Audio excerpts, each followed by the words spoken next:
Creative Mornings, Gurugram chapter.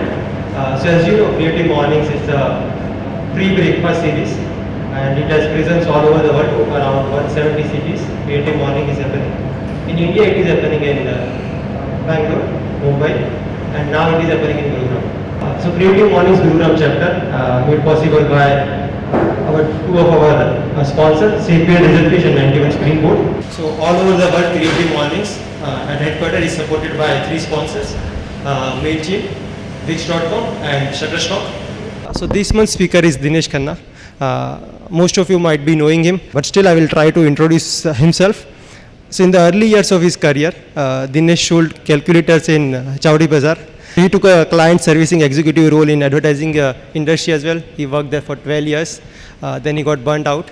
And then he jumped onto the photography business. And for the past 28 years, he has been doing photography.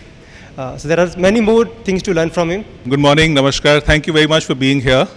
Thank you, Creative Morning, and the team associated with it. Well, my life almost entirely has been devoted to photography, and I shall take you through the various parts of it, not necessarily in chronological order, not in a linear fashion.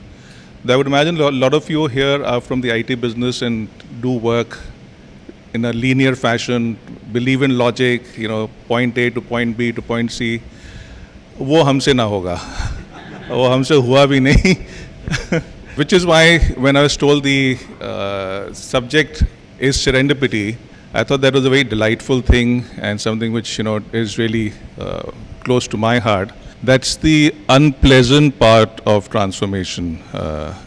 Serendipity normally is about pleasant transformations, but that can be the unpleasant part. But anyway, serendipity, as you can take from the dictionary and from the points which were made by Creative Morning, has an undertone of delight, of pleasure, and sometimes of profound transformation. In my case, the way I would look at it is serendipity starts from the day you're born. Because the first thing is about chance, is where you're born and to whom you're born. The fact that we're born in India, the fact that we're born in North India or South India or East India, and not in the US or not in Ukraine or not in Japan, is a chance you're given to be a certain kind of person, to be able to follow a certain life path, which would be very different from if you were born in Ukraine, for instance. And so this is something which I've always kept in mind, and something which has always fascinated me, that we keep talking about how I shall be the master of my own destiny, that I shall make my own choices. But the fact is that there are so many choices put out to you, but you have to be able to understand which one you ought to take. And a lot of it is done by chance. And in retrospect, you say, I was so smart, I took that chance. That helps you to believe in yourself. So like I said, serendipity starts from, is also a question of where and to whom you're born. And so I was born in India, and I was born to this lovely couple. And that's my dad and my mom, and my dad was a photographer. So that's the first chance about, the choice I would make in my life. He obviously was an influence on what my interests were. And it was also a great thing because, in the 60s and the 70s, photography was a very expensive hobby. It was a very expensive profession. But the fact that my dad was a photographer allowed me to have cameras at home, to have a darkroom at home, to be able to experiment with it. He encouraged me, he taught me the basics. He allowed me when I was in college to actually take a camera and go out over the weekends, and I used to go to places like Haridwar and Rishikesh and Agra. Not every weekend, but once in a while. And so that really, set me off with my love for photography, and also in a way developed my interest in telling stories using photography as my medium. Having said that, and having acknowledged my father as the major influence and I would say resource in my life in the beginning, I also at the age of 18 or 19 had this bug in my head that India is ruled by the caste system, where it's expected that a child, a son or a daughter, will take up the profession or the livelihood or the business of the parent. बाप मोची तो बेटा मोची, बाप की दुकान तो दुकान पे जाके बैठ जाओ, बाप का फैक्ट्री तो you have to take that over. So in my own small way, I thought कि my dad's a photographer, then I will not be a photographer, even though I love photography. Strong logic at 19, but and I'm not going to try and defend it, because I think what it did was it led me on to a very interesting 10 or 12 years career in advertising, where I spent, like I said, about a decade working for various agencies, interestingly in client servicing. So that exposed me to a very urban, very cosmopolitan, very modern India. And along the way, I did realize that, look, one, I don't necessarily want to do only advertising. Two, I only don't want to look at this little bubble India, which is of course real. I'm not saying it's not real. We are here, we are real. But this is not the only India which exists, because they are, and that's something which advertising teaches you, because you're, at the end of the day looking for a target audience to buy your products and services. You do realize early on enough that, the world out there could be very different from you. Unfortunately, the advertising world in the 80s did tend to speak to itself. It tended to be very inward looking. And I thought that was rather restrictive, because, people were more interested in impressing each other with how creative they were, rather than selling someone's product and service by understanding who the consumer was.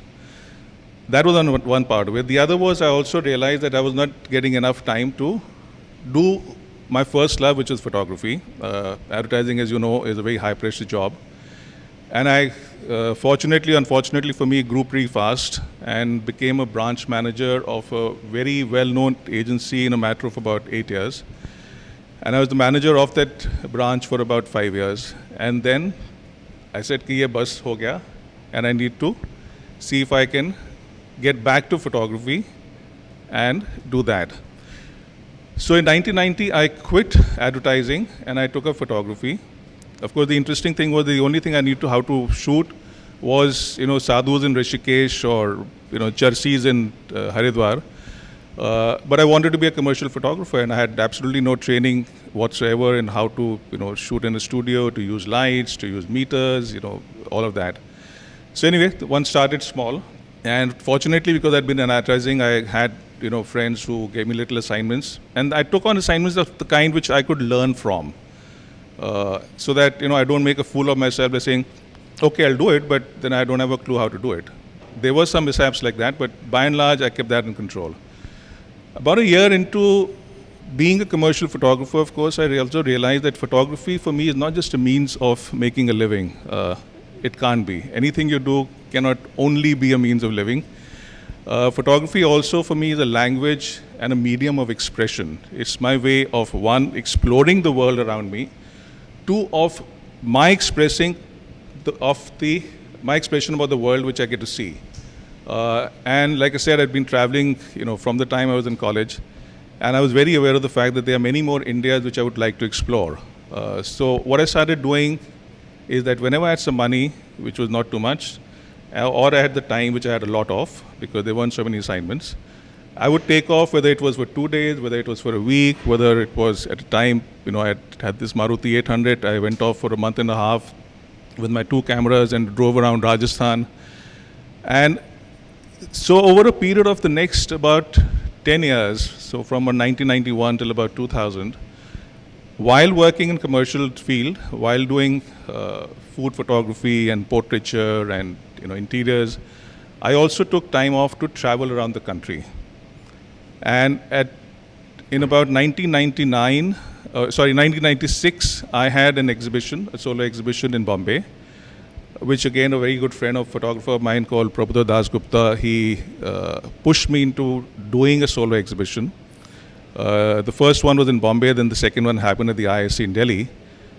And fortunately for me, and this is the serendipity part, how things just fall into place whether you plan them or not. But as long as you are out there doing things, that's when serendipity happens to you. The managing editor of Penguin Books happened to come for my exhibition, saw my work, and I got a call from his office 2 or 3 days later saying that he'd like to meet me. So I went and met him.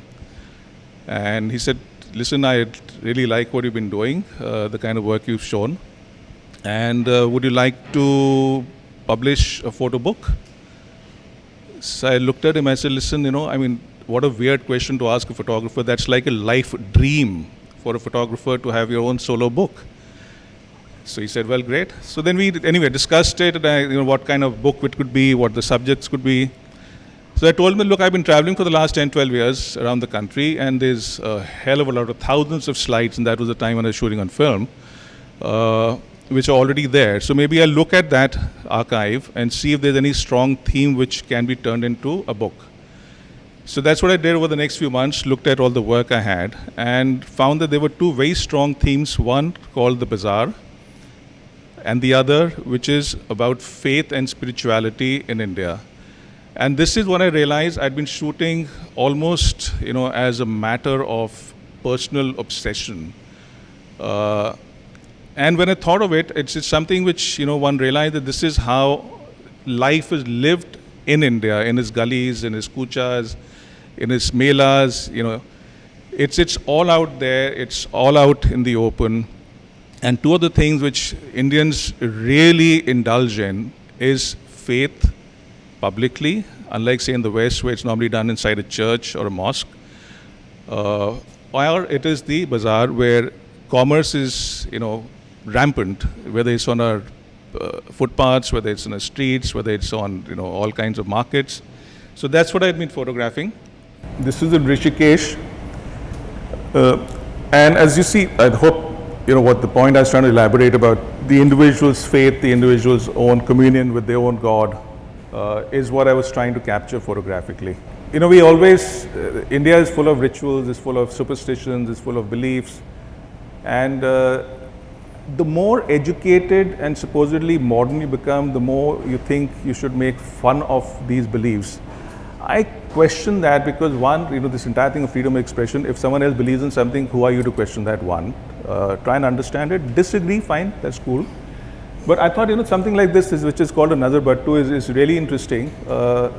All you're doing really is that the belief behind this is that if you put khatta and mirchi, which is the favorite food of the devil, at the door of your house or your shop, the devil or the evil spirit will come there, have the meal and leave, and will not enter your house or your shop and create havoc there.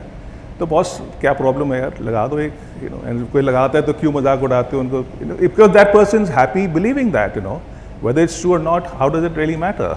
This is Amritsar, one of the few, if not the only photograph my mother thought was a great one, because she was a Sardarni, and this is at the Golden Temple. I don't think she thought much of my rest of my photography, but this she thought कि हाँ ये तू ठीक photo खींचेगी.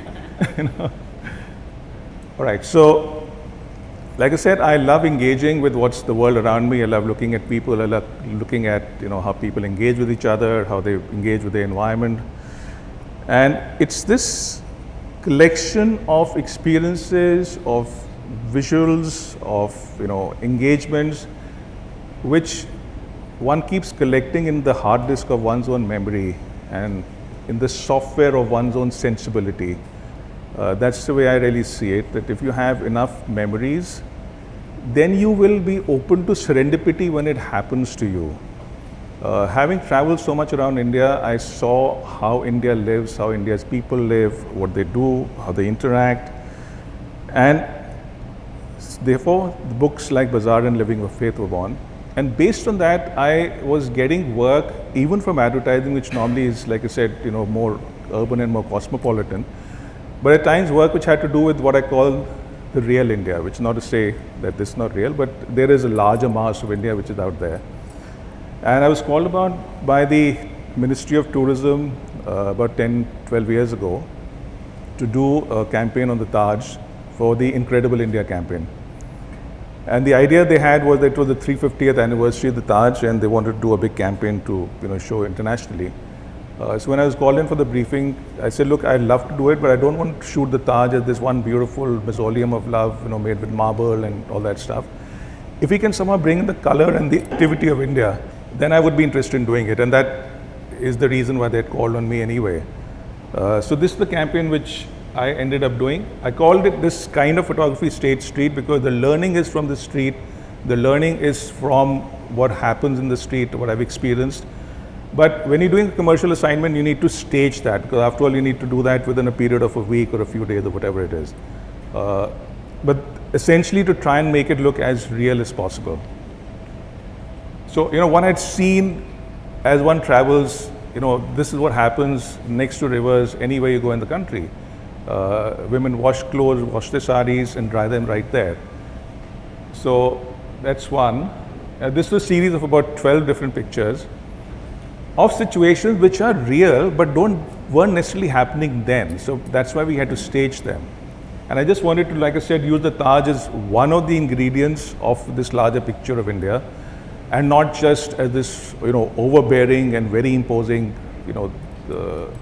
mausoleum which we are supposed to be all in awe of. These camels were specially brought in from Jaipur. The fabrics we had gone to the local market and bought from there. So the water we didn't arrange. It's an interesting side thing here.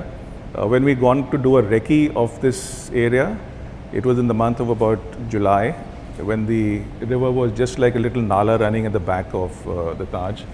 By the time we went back to shoot in September, October, the monsoons had happened and the snow melt had happened, and the Yamuna now was in flood, and it had covered from bank to bank. So I'm standing in the water. The only place we could find the camels to walk through was the water. I mean, it's a bit unusual, but it was interesting. This is now coming to a favorite project of mine, which again happened serendipitously. The lady in the center, Nina, is a cousin of my wife, and she had asked me that and she lives in Calcutta. When she was here, she asked me that, will I take a portrait of her with a daughter who's on the left, that Mishti, and her mother, who they all happened to be in Delhi at that time. So I said, yeah, sure, of course, why not? So I shot this picture, put it up on Facebook. They put it up on Facebook. A lot of people saw it, loved it, and people started asking me that, will you do a portrait of ours too? And I said, what a lovely thing to do. My life has been surrounded by women. I have 2 sisters, I have 2 daughters. So that's my mother, my elder sister and a daughter. And within this also, though this is entirely a studio assignment I've given to myself, I asked whoever I'm going to be photographing to come to my studio, and I shoot all of them against the same background, because there are 2 aspects to this. One, I want to show the dynamic between the mothers and daughters, their energy, their emotionality. Also bring in the formality of the portrait, which I think digital photography has eroded. All of us, including me, are busy taking selfies or just daily taking pictures 20 times a day with a cell phone. And some of the value of doing a photograph, of executing a photograph, of planning a photograph for keeps, and that really is the key, has been lost. But I must say, and I probably have 2 witnesses here, that such photographs then become like heirlooms for people. This is something which you treasure and you want to keep for yourself. Having said that, on the serious part, it's also then I look for these little moments when people are not aware of how they are interacting with them, because I think that's what makes for more interesting photographs, especially when you're looking at showing emotions and relationships between people. Like these 2 girls just refused to stop jumping, and her mom, Anuradha, was getting really upset. I said, listen, don't get upset. That's their natural way. Let them jump. I don't care. It's that's part of their dynamic then. So as you can see, she's looking a bit sheepish, but the girls are having the time of their lives. Or, when a family is, very tightly bound, then, there's always these family jokes and incidents that people remember. And you could be standing in front of the camera, but between shots is someone cracks a joke and everyone cracks up. And to me, that's the kind of portrait which, is more human, which is more real. Similarly here, Kalpana and her 3 daughters, they just couldn't stop giggling, because 2 of them actually live abroad. One lives in Bombay, Kalpana lives in Delhi. And this was an instance where all 4 of them were together. So that itself for them was a rare moment. So serendipity occurs when you do something for a particular reason, but find that something quite unexpected but pleasant happens. Like I said, I was in advertising. Incidentally, I turned 60 last month. So it's 28 years since this moment. I quit advertising when I was 32. People over the last few years have been asking me at times, so what will you do when you retire? So that's what I tell them, that look, I retired when I was 32. I left the corporate world. And I have a hobby, it's photography, and that's all I do. People want to pay me for it at times. I don't say no. It helps, like you rightly said. Pay the bills, pay the rent, buy the food. So I consider I'm blessed to be able to have a hobby which gets paid for. So in 1990, at the age of 31, that's what I was. That was my life. In 91, that's what I was. I was stripped of all the corporate fineries. My bangla was gone, my ghar was gone. And I was having the time of my life shooting in Tamil Nadu for this Ministry of Tourism in Tamil Nadu. And I was in Kanchipuram, and in those temples, as you know, you can't wear stitched garments. And that's the reason. I wasn't really, on the streets totally, but I thought this was quite an apt photograph for what happened in terms of transition from the corporate to the personal. Also in my commercial work, I do a lot of work for advertising and for the corporate world. And largely I find that people come to me because they want me to shoot either people or food, but generally photographs which are about real life or which make a stage thing also look real, the moments which are kind of real. I shoot a lot of photographs for things like banks and insurance companies and all that, because the emotionality between parents or parent to parent or parents with children, and this again comes from observing how life is and how people interact with each other. And I try and create situations which are not static, which are not posed, which are not modeled. Because I do feel that that's how your photography can be more convincing. And these all come from having, constantly, like I said, keep observing people, keep seeing how people behave, how they act, how they interact, and keep filing these away into the hard disk of your memory. So as you can see, these are moments which are every day, which are from every person's life. But when you are expected to make them special, there's a certain spark as a photographer you have to bring into it. And that comes from the moments seem like a moment of serendipity, a moment of chance, a moment when the camera captured that instant at a point which is the high point of that interaction. For me, a photograph really works when it encapsulates the just before, the now, and the possibility of the next. That's where a photograph really works. It should not be a frozen moment. It ought to be a liquid moment. It is, you snatch a photograph from the river of time. It's not a stone you pick out of it. That's the way I see it. Impressive, na? मैं भी काफ़ी impressed हो गया. I do a lot of work for corporates and situations, again, which are actually quite boring. It's just, from the outside, the IT industry is supposed to be very exciting. I think maybe the monies, etc., are exciting. The brain use is exciting. But actually, all people are doing are sitting in front of a computer for 8 hours and, not even cracking a smile. And, so how do you make them look like they're having the time of their lives, for God's sake, So that's the kind of situations which also I encounter and I've photographed quite a bit. This was done for Intel Bangalore. So put together people in a cafe, get them to interact and talk to each other. The other line of photography I do a lot is for the hospitality business. And so this is a campaign I shot for a chain of hotels and resorts in Sri Lanka, where again, if you see, the idea is to try and catch that one moment from the river of life rather than that frozen moment of a photograph. So people interacting with each other, with the environment, with the place, with the time. As far as possible, I try and deconstruct the formality of the moment and make it as informal and as human as possible. I don't know what your breakfast was like. I didn't get to eat mine, so I'll just run you through a few. I do a lot of food photography.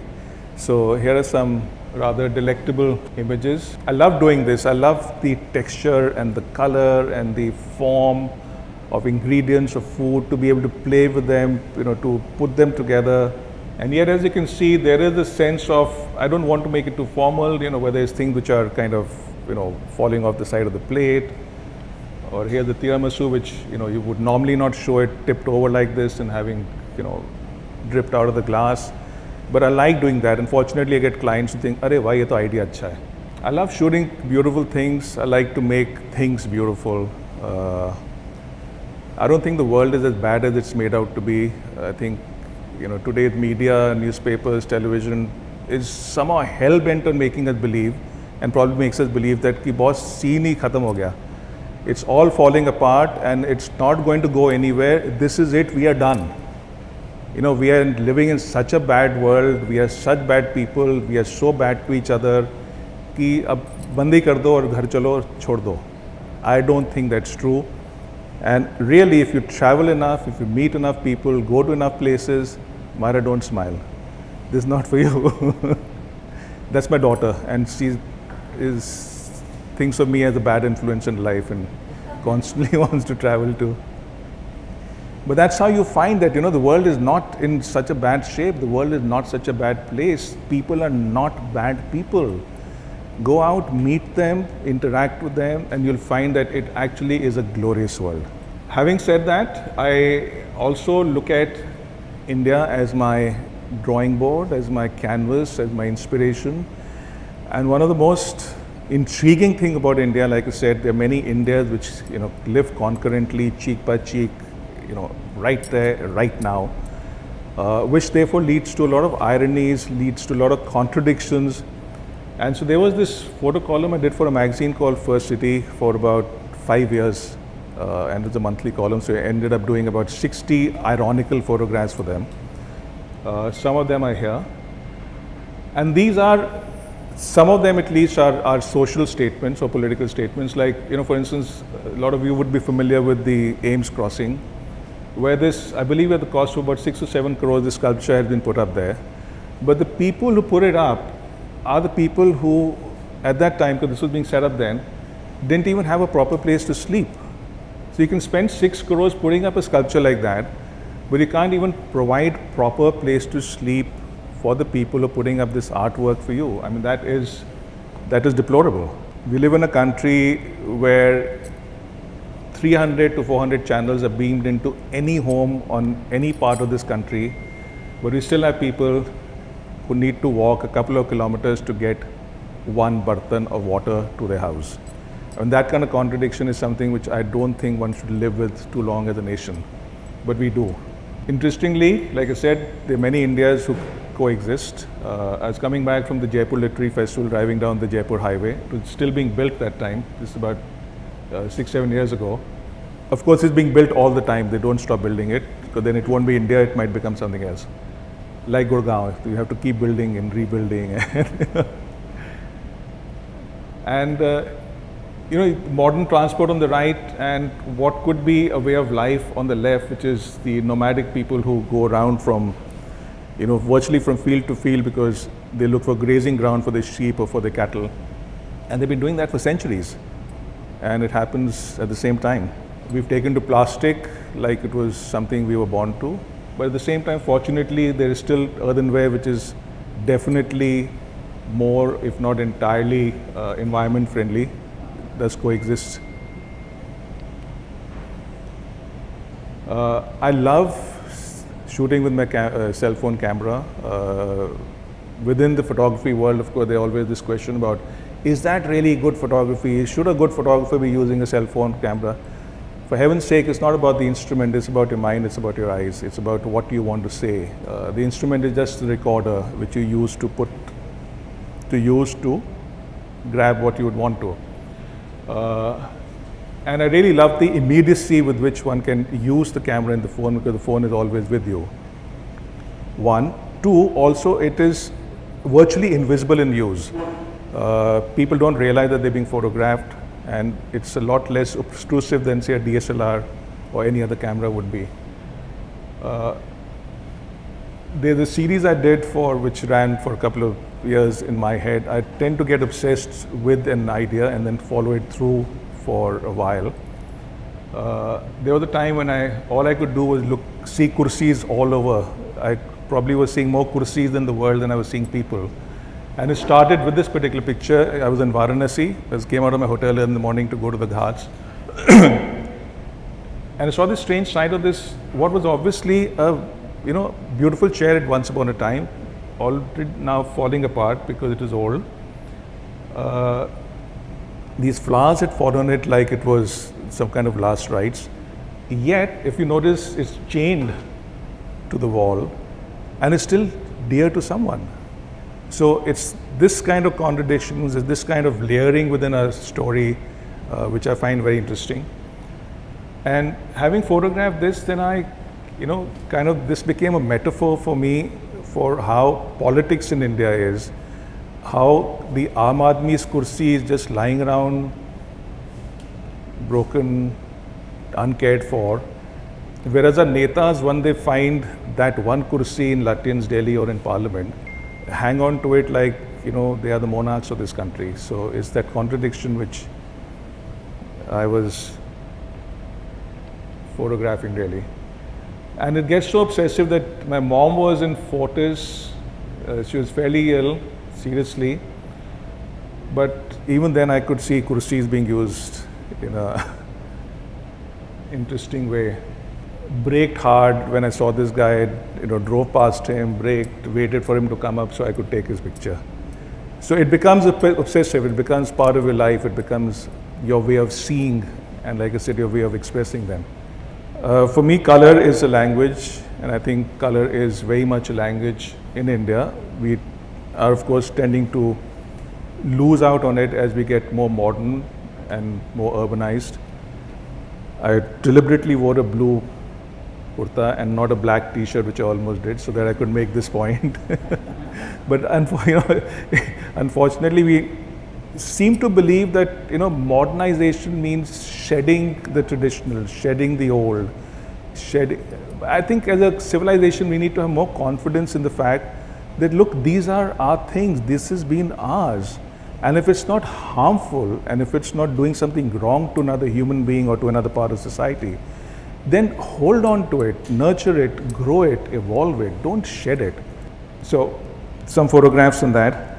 I do a lot of street photography, and one looks for little challenges, like I saw this lady sitting on the right side, this is in Calcutta, on a very busy street, and then notice that her green and the yellow matched the green of the hand pumps and the yellow of that pack there. And I wanted her to come into my frame, and I hung around for more than half an hour. One, I couldn't find the window because there was lots of traffic streaming up and down. And she was just sitting there and selling something. You can see her, in the corner of that frame on the right is what she's selling flowers there. She happened to get up, came into my frame, and I took this picture.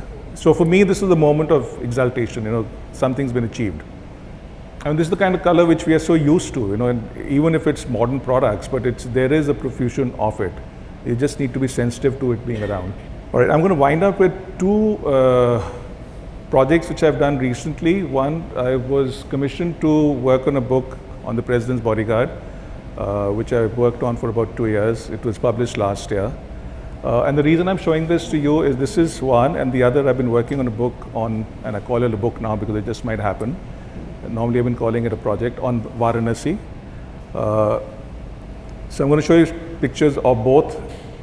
Also to illustrate, that it's really serendipity which gets you to these kind of situations. These are chances which happen, which you take and they become part of your life. If you don't, then they don't. And also to illustrate the fact that, it's so beautiful to have been born in a country like India, which gives you this enormously vast and varied kind of canvas to work with. So here I was, 2 years of going to the Rashtrapati Bhavan every few days and being able to command these fabulous horses and these fabulous men to do things the way I wanted to, including right up to the president. So when I had an insider's view and access to what is happening there for a period of 2 years, this was great. I was standing on top of I think it's called a 10-ton truck or something, so I could have a lot of height.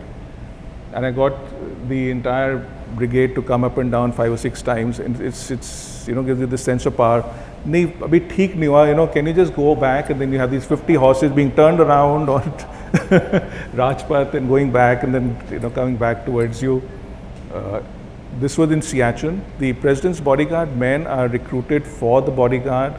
One of the conditions that they all have to be 6 feet tall. They're from a certain part of Haryana and Rajasthan only. What the army is very, I mean, they've actually joined the army, but they are at the Rashtrapati Bhavan, that's the only duty they have. And what the army realized many years ago is that for them, for the men is joining the army, but they are actually, as president bodyguard, they're just ornaments. So there would be a sense of frustration if that's all they did was to ride horses and look pretty in front of the president. So every year, the men are sent off to places like Siachen so that they can do duty for 3 months on the glacier, or they send off to do paratrooping in Agra, or they send off to Pune, where the armored corps is. So they also given a sense of doing something which goes beyond just being, ornaments in the scheme of things. So I got a chance to go. I couldn't go up to Siachen Glacier. We didn't get permission for that, but this is the base camp at Siachen. The president has been strategically cut into two, and you shall be blamed for it, not me. And I spent a lot of time just hanging around with them in the stables while they were riding, training the horses, grooming them. And just the shared relationship between the horse and the man is so beautiful. It's something which you have to see. It makes them gentle giants. These are men who are 6'4", 6'5", imposing looking guys. But they're so gentle because they spend their life with these animals looking after them. And I think that probably is a lesson for us otherwise to keep a pet, you'll become more human. And this is about Varanasi, which again is a place I've been traveling to for the last more than 20 years, but the last 11 with a project in mind. That I do think of Varanasi as a microcosm of India. Whatever is good about India and whatever is bad about India happens to reside in this one city. Sab kuch wahi hai. I love Varanasi and I hate Varanasi as much as I love India and I hate things about India, and that's only right and that's only human. But what I'm looking for is not the grand Varanasi, not the Varanasi which is inaccessible, but there's an everydayness in every city, in every life, in every place, which is what I want to capture. There are people who live there. Mochi hai, nai hai, haat pe panda hai, rickshaw wala hai. Unki bhi to zindagi wahi chalti hai na. And even the pilgrims who come there, I mean, they are also ordinary people. Yes, at that point, at a pivotal point in their lives, in their own heads, because they're fulfilling probably a life dream of being in Varanasi. But they are people from the little villages of Telangana and of Gujarat and Maharashtra. So it's people who come there. I mean, they're pilgrims from. These people come from Telangana. They carry their, their rituals of the south. Now in the north, you don't shave your head as a matter of respect or as a gift to the gods, but you do that when you're in the south. And so seamlessly, all those things are practiced in Varanasi too. And in conclusion, I love photography. I love the instrumentation of photography. I'm happy to try out different things. Like I said, I love using my phone camera. The latest thing, I'm doing an assignment with a drone. There are these drones like little helicopters on which you mount cameras, and then you can photograph from angles which you could never ever manage to. So I'm doing an assignment at the moment for a company called JSW Energy, which has these power plants around the country. And we've been shooting with the drone so that we can get these unusual sights. This is a mine in Barmer. And there's a drone, this camera mounted on the drone, which is, right on top of this mine.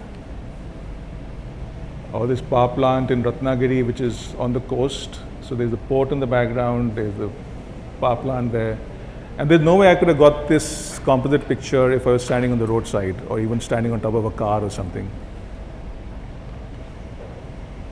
And this is again Barmaid. And again, this is serendipity, I mean, if you are lucky and if you're there at the right time, God will paint this canvas for you. You can't say कि boss जरा वो थोड़े से बादल ले आना और थोड़ा पिंक रंग डाल दो उसमें यार, वो नहीं तो मज़ा नहीं आ रहा. It happens. But it happens if you're there to take the chance. Serendipity works if you're there. You get up in the morning and go to the ghats of Ironies, you'll get a great picture there. But if you say, नहीं आज तो नींद आ रही है, सोता रहता हूँ, serendipity won't happen to you. Thank you.